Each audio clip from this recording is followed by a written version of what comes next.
स्वर्गलोक में इंद्रदेव का दरबार सजा था। चारों ओर संगीत, सुगंधित पुष्पों की वर्षा और अप्सराओं का नृत्य हो रहा था। रंभा, मेनका, उर्वशी, तिलोत्तमा सभी अप्सराएं स्वर्ग के इस दिव्य उत्सव को और भी मनोहारी बना रही थी। देवताओं की सभा में ब्रह्मा, विष्णु और महेश भी आमंत्रित थे। नृत्य समाप्त होने पर इंद्र ने सभी देवताओं से कहा, हे देवों, अप्सराएं स्वर्ग की शोभा है। इनके सौंदर्य और कला से ही यह लोक रमणीय बनता है। परंतु एक विचार बार बार मेरे मन में आता है, क्या इन्हें केवल मनोरंजन का साधन समझना उचित है? यह सुनकर देवगुरु बृहस्पति बोले, इंद्र, यह प्रश्न अत्यंत महत्वपूर्ण है। अप्सराएं केवल नृत्यांगनाएं नहीं, वे ब्रह्मा की सृष्टि की सुंदरतम रचनाएं हैं। उन्हें भी अधिकार है जीवन के गहरे अर्थ को जानने का, भक्ति करने का, आत्मा की मुक्ति की ओर अग्रसर होने का। इस पर भगवान शिव मुस्कुराए। उन्होंने अपनी त्रिनेत्र दृष्टि से अप्सराओं को देखा। सबकी आंखें झुकीं, परंतु मन में एक आशा जगी। शिव बोले, यदि अप्सराएं भी भक्ति करना चाहती हैं, तपस्या करना चाहती हैं, तो उन्हें भी वह अधिकार है। परंतु यह कठिन मार्ग है। इसमें न सुंदरता की प्रशंसा होती है, न नृत्य का पुरस्कार, केवल आत्मसमर्पण होता है। मेनका ने साहस कर कहा, हे भोलेनाथ, यदि आप अनुमति दें तो मैं यह कठिन मार्ग अपनाने को तैयार हूँ। मैं चाहती हूँ कि मेरी आत्मा को भी मोक्ष की दिशा मिले। यह सुनकर अन्य अप्सराएं भी झुक गई। रंभा, उर्वशी, तिलोत्तमा सभी ने कहा, हे त्रिपुरारी, हम भी आपकी शरण में हैं। हमें वरदान दीजिए कि हम केवल स्वर्ग की शोभा न होकर धर्म, भक्ति और तपस्या की राह पर चल सकें। शिव प्रसन्न हुए। उन्होंने कहा, ठीक है, मैं तुम सभी को वरदान देता हूँ। यदि तुम अपने मन, इंद्रियों और मोह से ऊपर उठकर तप करोगी, तो तुम्हें भी सिद्धियां प्राप्त होंगी, भक्ति का फल मिलेगा और मोक्ष का द्वार खुल जाएगा। परंतु विष्णु ने एक प्रश्न उठाया, हे महादेव, क्या यह संभव है? अप्सराएं तो सौंदर्य और आकर्षण का स्वरूप है। उनका यही स्वरूप तो कई बार मुनियों की तपस्या भंग करता है। यदि वही अप्सराएं तप करने लगे, तो यह ब्रह्मांड का संतुलन कैसे रहेगा?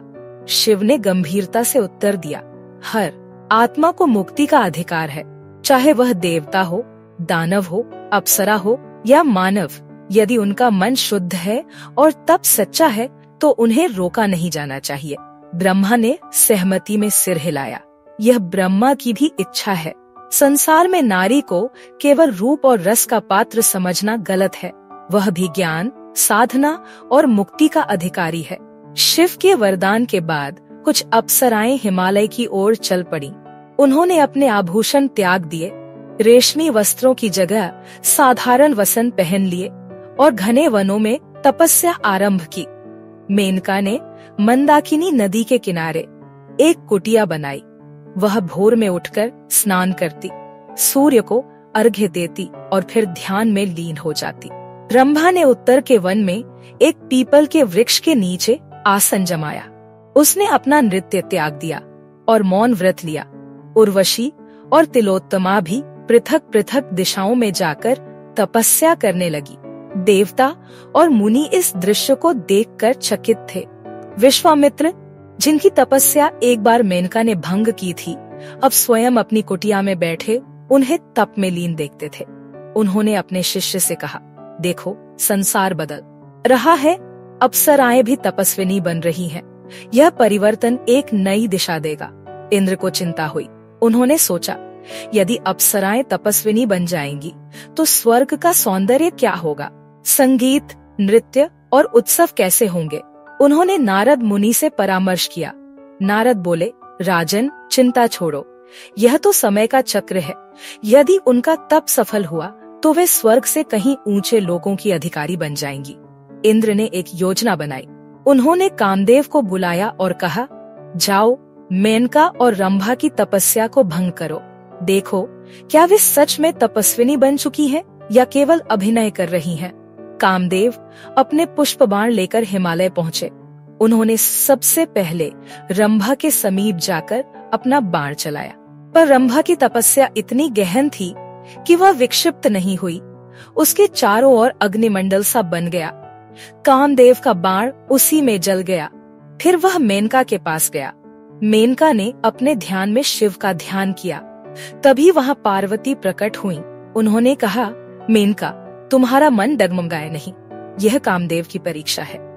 तुम मेरी एक शक्ति रूप हो सकती हो, यदि अपने तप में स्थिर रहो। मेनका की आंखों से आंसू बहने लगे, परंतु उसका ध्यान टूटा नहीं। कामदेव पराजित होकर लौट गया। 1 सहस्त्र दिव्य वर्षों बाद शिव हिमालय के उन वनों में प्रकट हुए जहां अप्सराएं तप कर रही थीं।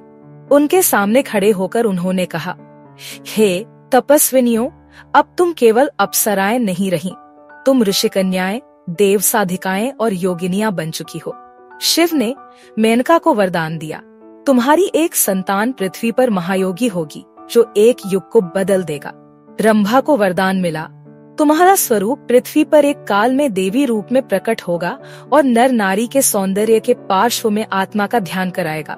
उर्वशी को कहा, तुम स्वर्ग और पृथ्वी दोनों लोकों में वाणी, कला और संस्कार की देवी बनकर पूजी जाओगी। तिलोत्तमा को उन्होंने कहा, तुम्हारा रूप किसी दैत्य का अंत करेगा। तुम्हारी सुंदरता अब युद्ध का कारण नहीं, धर्म की स्थापना का माध्यम बनेगी। इस घटना के बाद सभी देवताओं ने अप्सराओं को सम्मान दिया। उन्हें केवल सौंदर्य की मूर्तियां नहीं, ज्ञान और साधना की प्रतिमाएं माना गया।